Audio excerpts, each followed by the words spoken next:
So our show is called Whatever You Want It to Be, because we're trying to keep a sort of mystery of what we're doing for now. Our aim is to make the most of our last show, because it is the last show we're going to perform in. And it's also to push ourselves and do something a little bit different, because in normal, like, performing kind of things you'd see a character that you're playing, so you're not portraying your true feelings, whereas in this one, we are trying to show our raw feelings about issues that we've gone through.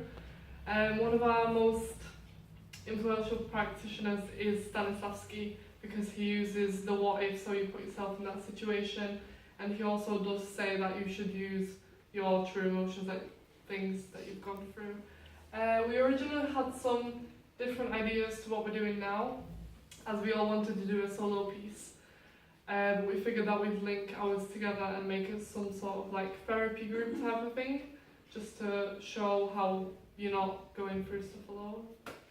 Linking with the therapy thing, because it's whatever you want it to be, we don't necessarily say that it is a therapy group. That might just be your assumption. It could be a therapy group, it could be a doctor's waiting room, it could be anything you want it to be, which is why we left it up to their interpretation.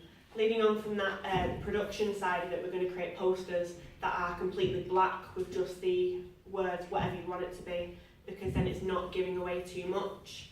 So obviously we have thought about the production for that. For the tech requirements, we're thinking of using projector, lights, sound effects, music and possibly recorded voices. That way we can layer up on the sound, so we can have both the ensemble kind of voices and have voices overhead, so obviously create a sound kind of barrier that will be eventually cut off, to kind of create a blackout and a whole new scenario. Like Trish was saying, we're all going to have individual stories, but they are going to link, because it's about challenging stereotypes and challenging like marginalisation with different young people in society. Because of that, we're going to have very big personalities in ourselves and very big costumes as well. For example, Trish is doing about immigration, so she's going to be wearing a big Polish flag. I'm going to be wearing a hospital gown. Josiah is going to be doing about materialism, so obviously quite fancy clothes.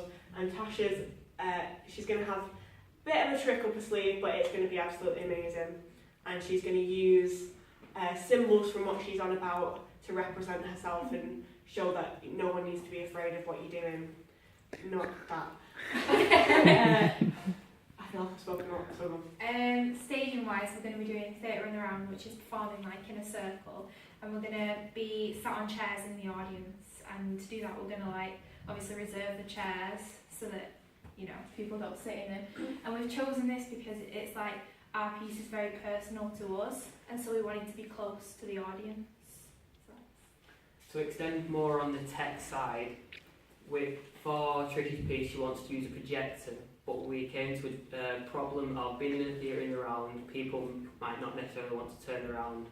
So we have had the idea of having 2 projectors so you don't have to turn around, and we've spoken to Tech Tom about this to see if this is a possibility. With the lights as well, just for the starting and to begin with, very natural lights. But then when people start talking, we could maybe, as an idea, change them around so the lights fit the mood and what we're talking about. And that links in the sound and the sound effects as well, changing for what each specific person's talking about. Again, with the influencing practitioners, that links to the staging, the directing of the piece. We're taking a lot of inspiration from a previous performance at Hopwood of Cuckoo, because obviously the theatre in the round and getting everyone involved. Especially for my piece, which is about mental health and hospitals and whatnot, I'd like people to feel like they were involved as well. And it's more, there's nowhere to hide. We want to challenge ourselves to not being hiding behind wings or sets. We want it to be completely raw and, like I said, nowhere to hide. So we have to show our emotions. And the characterisation, it's not like we're playing a character, we're playing a version of ourselves, which I feel is quite important, which links to the Stanislavski element of it. So, today we've also picked our job roles, which I'm the manager because this is like one of my favourite pieces and I feel it's very personal to me. We've got, on the tech team, we've got Josiah and Ryan. Research is Natasha, and Kay's doing creative design. Thank you very much. Jordan, have you any questions about the categories or any further questions to get more information? Have you thought about, because you are speaking about very like subjects that matter to you personally, have you thought about how you'd react if, say, an audience member said something bad, or if you started to get a bit upset about it, what would you do? We have actually done a little bit of experiment with this. So we were talking about our chosen subjects and doing little mini monologues, and we had other people shout out things. So I was doing mine, and Josiah called me attention seeker and all this kind of stuff. Have you documented this? No, we just did it out on a whim kind of, but we will do it again and document it. But basically, we were preparing ourselves, for the worst, because obviously anyone can say anything at any time. But the reason we've chosen as well not to script a lot of what we do and do it completely out on a whim, completely improvise, is because at that point, we might look at the audience and go, look, I'm not happy saying this part of it, so I'm going to say this, what I am comfortable saying, because then we can kind of meet the demands of the audience, really. If I've got a lot of swearing in mine and there's a lot of children, I'm going to change it. You know what I mean? But if they do say something, that's our chance to back it up, which is why we had them saying things. Yeah. Another thing is, you said that a part of an audience may get upset. You are completely free to leave at any point. We will make that clear at the start of the show, that if anything touches on something personal and you want to leave, that's fine. So we're obviously not making you, sit there, listen to all of this.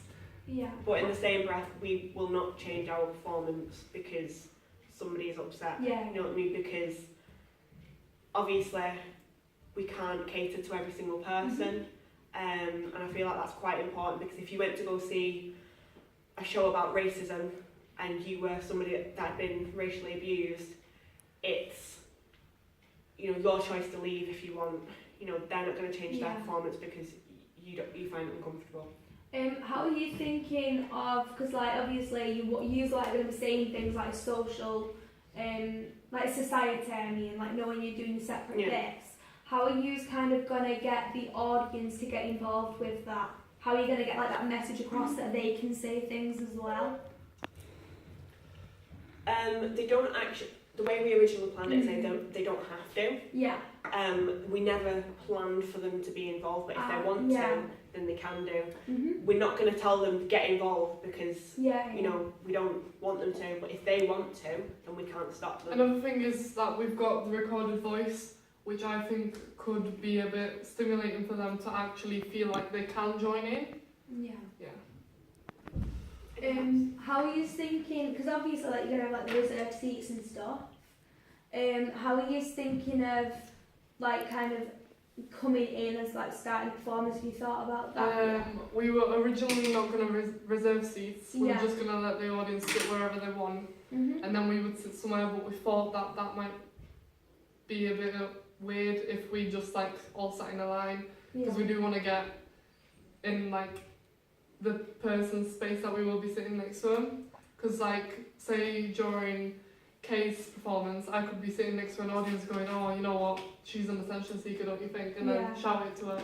So that's another way of getting them involved. Kind of makes them feel like we're just normal people as well, we're part of this circle, we're not being actors, we're also listening to what these other people have to say. And in a way as well, it's kind of a social experiment, because as we start the piece, they're not going to know that we're a part of the piece.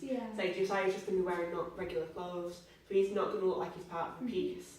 So if he starts shouting out, then we might find an audience member go, you know what, shut up, because she's trying to speak. So it's kind of like a social experiment. Are you thinking of, this is the last one, have you not thought of, once the audience comes in, all of you sat there on your seats, just in neutral or anything, and then you just kind of start that way? Or anything like that, because that would be quite effective. I think we're just going to walk in with the audience, so it looks like we're coming to see the show as well, we're not a part of it. Because obviously I'm going to have a massive Polish flag on, but that's going to be under a black coat or something, so it doesn't look like I'm actually in the piece. What's made you think of doing it like that?